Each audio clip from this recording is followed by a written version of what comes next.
বেচন নগৰ ব্ৰিজৰ অৱস্থা।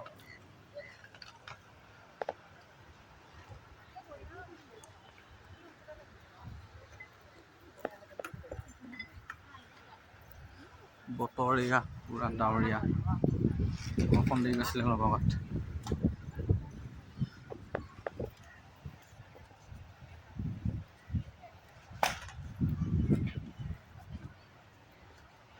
পুতলাবোৰ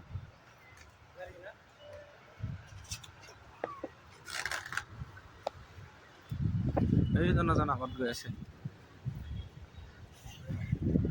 ভালে হ'লেও আজি দোকানবোৰ বন্ধ।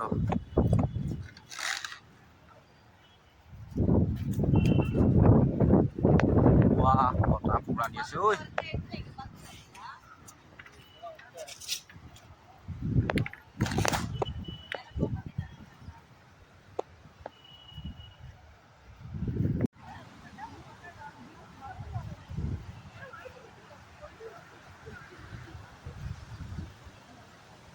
ক্লিপ এটা লগাবলৈ ক্লিপ এটা